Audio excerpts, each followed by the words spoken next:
bersama-sama dengan kami. Janji Tuhan melekat dalam kehidupan kami. Ada hal-hal yang baru yang Tuhan siapkan dalam kehidupan kami. Firman Tuhan itu akan tertanam dalam hidup kami, bertumbuh dan menghasilkan buah-buah yang bermanfaat untuk kerajaan sorga. Tempat ini sudah Tuhan kasih kuasai dengan api kemuliaan Allah. Dengan segenap glorinya Tuhan, hanya ada kemuliaan Tuhan di tempat ini. Hanya ada kemuliaan Tuhan di tempat ini. Hanya ada kemuliaan Tuhan di tempat ini. Hanya ada kemuliaan Tuhan di tempat ini. Tuhan kuduskan, layakkan kami. Biarlah Tuhan tahirkan kami, kuduskan kami. Biarlah kami bisa melihat bahwa ada sesuatu yang baru yang menjamah hidup kami, yaitu kuasa Tuhan, jamahan Tuhan yang lembut menguasai kehidupan kami sepanjang ibadah ini. Kami benar-benar bisa merasakan bahwa Tuhan baik dalam kehidupan kami. Tuhan tidak pernah meninggalkan kami. Janji Tuhan selalu terjadi dalam kehidupan kami semua. Tempat ini kami percaya sudah ada malaikat di sorga yang menjaga kawal kehidupan kami sepanjang kami ibadah di tempat ini. Bahkan ada jiwa-jiwa yang benar-benar haus dan lapar akan Tuhan yang Tuhan bawa ke tempat ini. Kami hanya sebagai alatmu saja Tuhan. Kami hanya sebagai alatmu saja. Kami tidak bisa berbuat apa-apa tanpa izin daripada Tuhan saja. Terima kasih Tuhan. Kami akan mendengarkan pesan-pesan Tuhan. Biarlah firman-Mu termeterai dalam kehidupan kami, berakar, bertumbuh dan menghasilkan buah-buah yang lebat untuk kerajaan surga dalam nama Tuhan Yesus. Haleluya, haleluya, haleluya. Sama-sama kita katakan amin. Amin. Baik, puji Tuhan.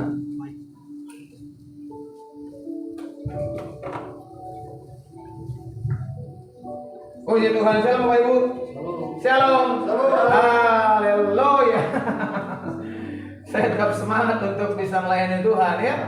Karena saya percaya bahwa proyeknya Tuhan itu proyek yang harus berjalan. Amin. Ketika Tuhan sudah membuka, maka tidak ada satupun yang bisa menutup. Kita hanya bisa melihat, kita hanya bisa melangkah bersama-sama dengan Tuhan.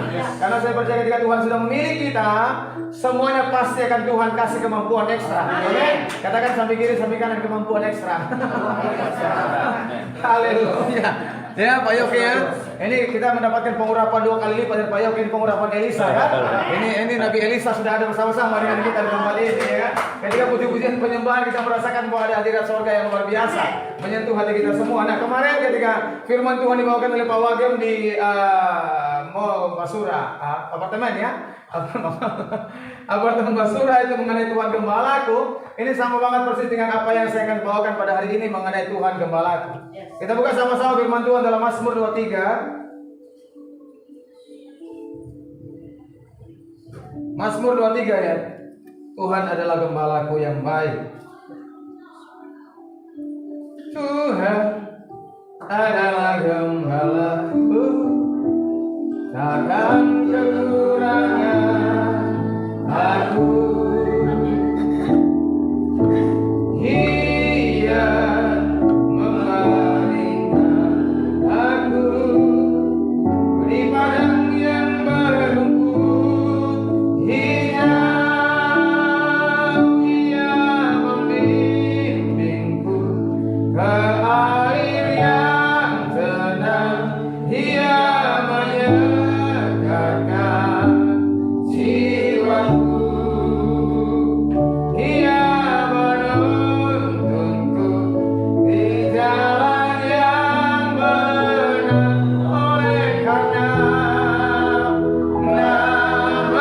namanya sekalipun aku berjalan dalam lembah kegelapan.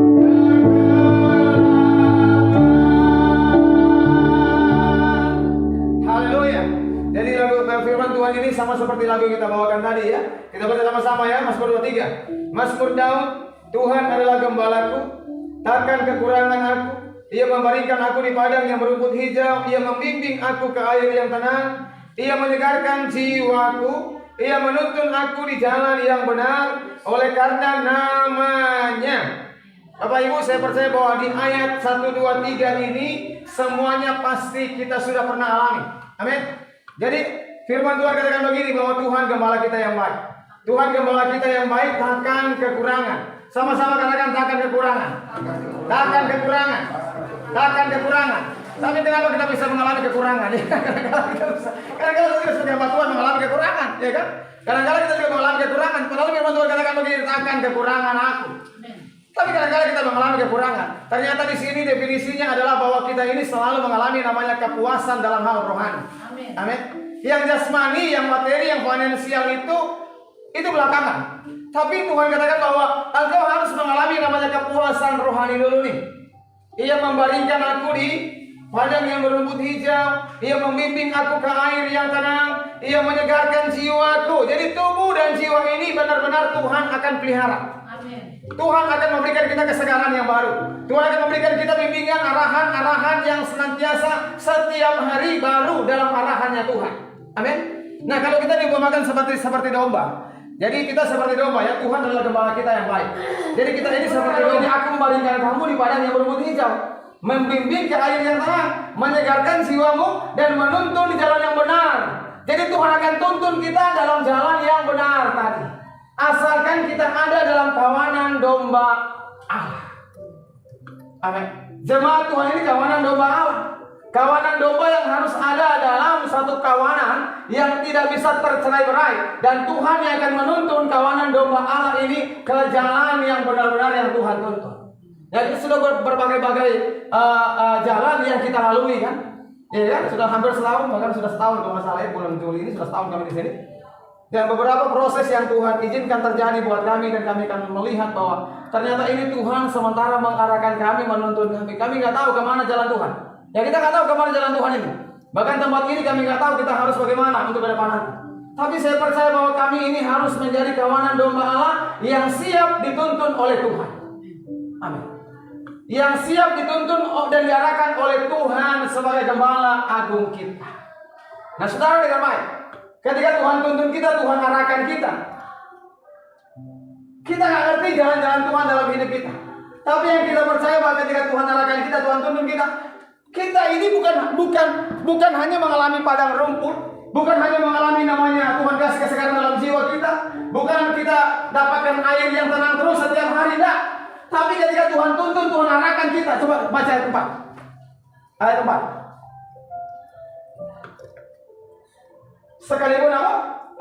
Aku berjalan dalam lembah kekelaman. Saudara dengar baik. Tadi kan kita sudah dituntun oleh Tuhan di padang rumput hijau, wah enak banget. Di air yang tenang, wah enak banget.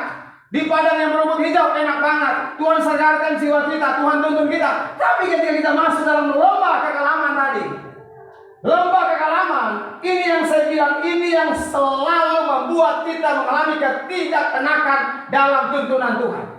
Saya sebagai hamba Tuhan, saya berkata begini, Tuhan, memang yang enak-enak saja buat hamba Tuhan, enggak. Tapi kadang-kadang kita masuk dalam lembah kekelaman tadi. Lembah kekelaman ini yang kita nggak bisa lihat tuntunan Tuhan itu ke arah mana. Kenapa? Kelam banget, gelap sekali. Seolah-olah jalan Tuhan itu benar-benar nggak ada buat kehidupan kita. Kelam banget loh. Saudara kalau sudah lihat mati lampu, kalau kita bisa mengalami apa? Kalau rumah kita sementara mati lampu, tiba-tiba cekat mati lampu dan saya kebangun, tiba-tiba malam kebangun mati lampu, gelapnya minta ampun. Saya langsung ambil handphone. Kenapa? Karena saya nggak bisa berjalan dalam gelap. Langsung ambil handphone untuk ada cahaya kan gitu kan, walaupun cuma cahaya dikit. Karena kalau buka jendela dikit, ada cahaya masuk, nah saya baru berjalan. Kalau gelap sekali, sudah dengar baik. Kalau gelap sekali, kita nggak tahu ke arah mana nih kita berjalan. Kita nggak tahu ke arah mana nih kita berjalan. Kok gelap sekali, kok ke arah mana saya berjalan Tuhan? Kita nggak tahu ke arah mana kita berjalan. Kalau kita sementara mengalami lembah kekelaman tadi, yang gelapnya minta ampun, auzubillah min salik, astagfirullah. Kita nggak tahu lembah gelap ini, kita sementara dituntun oleh Tuhan kemana Tuhan? Nggak ada yang tahu. Lembah gelap. Dan seolah-olah berkata begini, mana cahayamu Tuhan? Mana cahaya Tuhan? Kok nggak ada cahaya Tuhan yang tuntun saya? Tapi Tuhan bilang, jelas banget Tuhan bilang, sekalipun aku berjalan dalam lembah kekelaman. Gereja kita sementara mengalami kekelaman. Saya berkata begini, Tuhan, gereja kami ini sementara mengalami kekelaman. Saya berdoa, kita berdoa sama-sama, pengurus berdoa sama-sama supaya Tuhan gerakin orang Majus. Tuhan gerakin supaya ada orang-orang yang siap menabur untuk kerjaan Tuhan. Tapi hari-hari ini kok mana itu gerakan, seolah-olah angin juga ada. Mana itu angin dari selatan, timur, barat, selatan. Kalau kita sudah berdoa sepakat sama-sama tiap hari, Sabtu malam Tuhan, mana itu orang Majus? Mana? Majus Tuhan. Hei, kita begini, malah kita sekalipun kita ini mengucapkan 1-2 kata saja itu terbaterai di surga. Iya, kata terbaterai di surga. Ini kita sudah berdoa Tuhan. Ini Tuhan, mana orang Majus? Siapa orang Majus ini? Di bayang-bayang kita mungkin sudah ada orang Majusnya. Oh si A, si B, si C karena semua jual tanah dia. Seolah-olah ini orang Majus. Tapi dengan baik dalam lembah kelam kita nggak bisa seolah-olah. Kenapa? Nggak ada pegangan, nggak ada penglihatan, nggak ada yang kita lihat, cahaya pun nggak ada sama sekali. Ini lembah kelam, cahaya pun nggak ada sama sekali. Kita mau berjalan kemana? Mana pintu? Nggak ada tahu yang mana pintu. Tiba-tiba saudara ketika bangun tengah malam, saudara menghadap kiri, menghadap kanan, atau menghadap utara, menghadap barat, selatan, utara, timur, selatan. Tiba-tiba saudara bangun mati lampu, saudara tahu nggak di mana pintu itu? Nggak ada yang tahu di mana pintu untuk keluar, nggak ada yang tahu. Dalam lembah kelam seperti itu, mana itu pintu Tuhan? Kita nggak bisa melihat mana pintu yang Tuhan siapkan buat saya, buat gereja ini, mana Tuhan? Tapi saya percaya banget firman Tuhan nggak pernah bohong. Firman Tuhan katakan begini, sekalipun aku berjalan dalam lembah kekelaman, aku tidak takut bahaya. Ternyata lembah kelam ini banyak bahayanya. Yang namanya lembah kelam pasti banyak yang namanya bahaya. Bahaya pasti akan mengintimidasi kita. Jadi dalam bahaya ini bukan hanya bahaya dari luar, tapi bahaya yang sudah ada di pikiran saya nih, pikiran kita semua masing-masing. Sama seperti bangsa Israel, itu bahaya yang paling besar di pikiran dia. Ketika dia berjalan dari tanah Mesir menuju ke Kanaan, padahal Tuhan sudah bicara sama Musa bahwa bangsa ini menuju tanah Kanaan. Di sana mereka akan mendapatkan susu dan madu. Destinasi ilahi, tanah perjanjian, sudah mendapatkan berkat Tuhan. Dan Tuhan sudah menyiapkan yang terbaik buat bangsa Israel. Tapi dengan baik, yang namanya bangsa Israel ini terintimidasi bukan dari luar. Cuaca panas, terik, matahari, dingin malam hari di padang gurun. Bukan dari luar yang mengintimidasi mereka, tapi pikiran mereka yang masih ada di sana. Di mana? Di Mesir. Ternyata mereka ini berjalan dari Mesir menuju Kanaan. Pikiran Mesir itu masih ada. Pikiran Mesir masih ada nih. Kita berjalan nih dalam panggilan Tuhan, dalam destinasi ilahi. Padahal Tuhan sudah bicara dalam hidup kita nih, untuk engkau bisa mengalami pelipat gandaan penuaian jiwa yang besar, berkat jasmani, rohani, materi, finansial. Sudah Tuhan siapkan buat kita di depan nih. Tapi pikiran Mesir masa lalu masih ada mengintimidasi kita nih. Aduh, jangan-jangan saya mati di tanah padang gurun ini. Aduh, kenapa saya harus mati di padang gurun ini Tuhan? Mendingan saya kembali ke Mesir. Itu pikiran bangsa Israel. Mendingan saya kembali loh. Kadang-kadang kita mikir, mendingan saya kembali ke masa lalu, mendingan saya kembali ke kerja saya yang lalu, mendingan saya begini, begono. Pikiran ini yang mengintimidasi kita. Artinya apa? Mereka semuanya mati di padang gurun, tidak mencapai tanah Kanaan. Nah, dalam lembah kelam ini, bahaya yang paling besar yang ada dalam hidup kita ini pikiran. Sama-sama katakan pikiran. Intimidasi masa-masa yang kemarin. Masa-masa yang kemarin Tuhan katakan begini, lepaskan semuanya masa-masa yang kemarin. Memang aku tahu pergumulan hidupmu, aku tahu masalah-masalahmu, tapi jangan sampai masalah-masalah itu mengintimidasi engkau ketika engkau sementara berjalan dalam tuntunanku, dalam lembah kelam. Tuhan katakan, jangan sampai intimidasi pikiran itu mengikat engkau sehingga engkau tidak mencapai sasaran yang Tuhan berikan. Saudara, dalam lembah kelam ini Tuhan katakan begini, sebab engkau besertaku, gadamu dan tongkatmu itulah yang menghibur aku. Ternyata dalam lembah kelam ini Tuhan kasih kita gada dan tongkat. Tuhan kasih kita pegangan. Jadi benar-benar seolah-olah gak ada cahaya, seolah-olah Tuhan gak tuntun kita, tapi Tuhan persenjatai kita. Tuhan kasih senjata buat kita di gada dan tongkat. Pakai gada itu dan tongkat itu. Ketika kau masuk dalam lembah kelam, kamu pakai gada dan tongkat.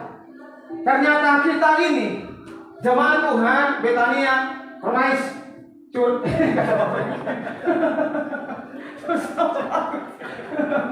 Pakai pakai mobil istilah aja. Karena saya juga bilang cas agak susah ya.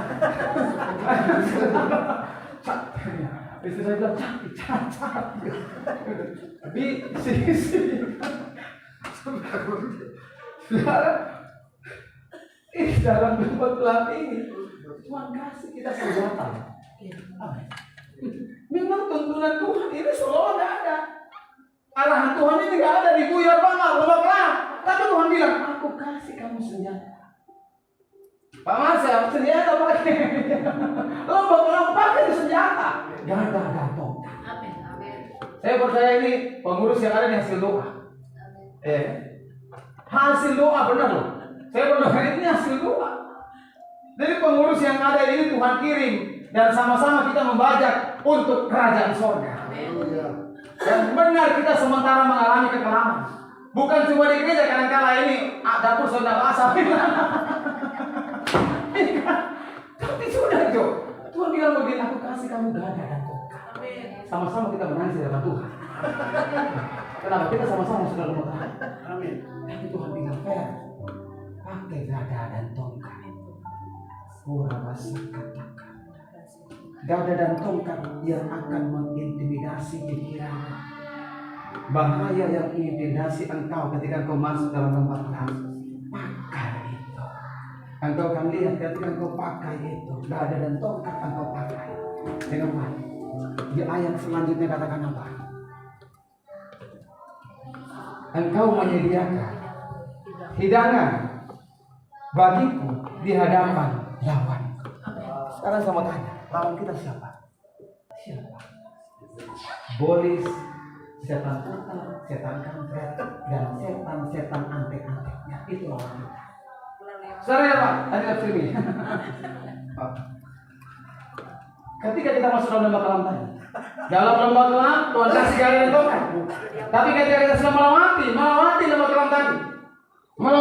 kelam tadi, maka ayat selanjutnya katakan begini, engkau menyediakan hidangan di hadapan lawanku, setan, iblis, kan itu kan?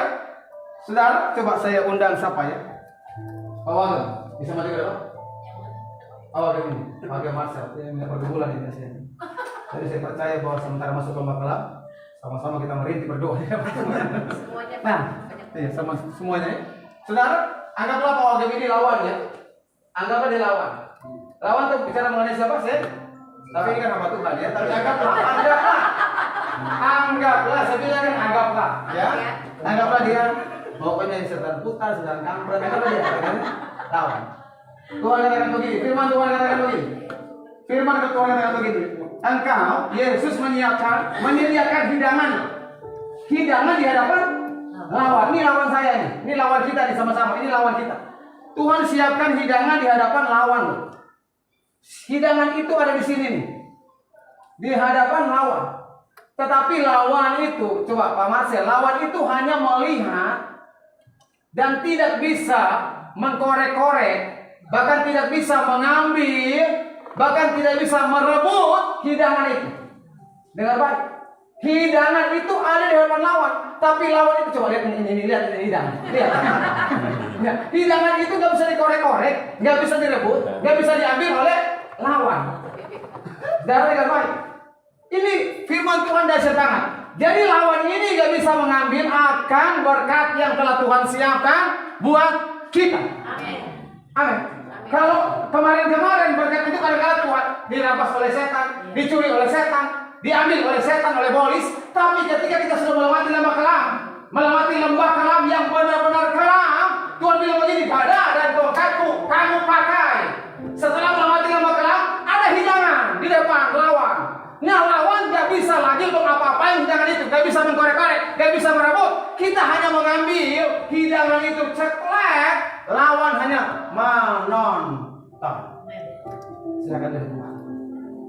Dahsyat gak Tuhan kita? Amin. Jadi kita tinggal ceklek, rebut, dan lawan gak bisa mengapa-apain, hanya menonton.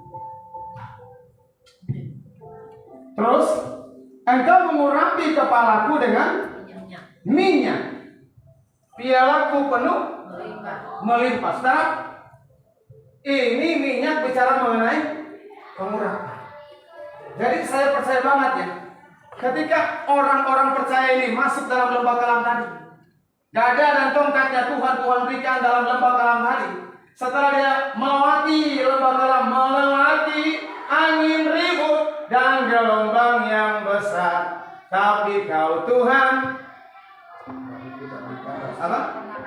Tapi perahuku tak pernah kandas. Tapi perahuku tak pernah kandas, karena ku undang Yesus masuk ke dalam perahuku, sampai ku selamat tiba di seberang. Oh dayung, stop ya, udah stop. Perahuku, menuju kemana? Menuju kemana? Ke seberang. Itu impian Tuhan buat kita. Ke seberang. Melewati apa? Lembah kelam. Melewati angin ribut dan gelombang yang besar, tapi perahuku tak pernah olehnya. Tapi ku undang Yesus masuk ke dalam perahuku, sampai ku selamat tiba di seberang.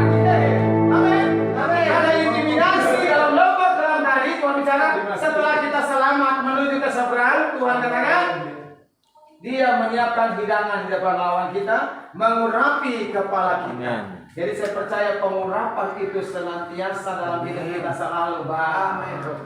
Dan pialaku penuh melimpah. Misalnya mengenai piala artinya orang yang menang. Ya kan? Orang yang menang. Jadi artinya bahwa kita ini lebih daripada pemenang. Orang yang sudah melewati lembah kelam tadi, masuk dalam sehidangan dengan Tuhan, dia hanya merebut hidangan itu, dan dia mendapatkan pengurapan senantiasa setiap hari, pengurapan yang baru, dan dikatakan firman Tuhan katakan begini, pialaku penuh melimpah. Dia lebih daripada pemenang, dan orang yang lebih daripada pemenang. Ini kata kuncinya yang terakhir, ayat yang ke-6. Ayat yang ke-6. Sama-sama kita baca. Kebajikan dan kemurahan belaka. Saudara, kebajikan dan kemurahan aja sudah dahsyat banget, apalagi tambah belaka. Jadi artinya kebajikan, kemurahan, belaka akan mengikut aku seumur hidup. Tundukkan kepala kita.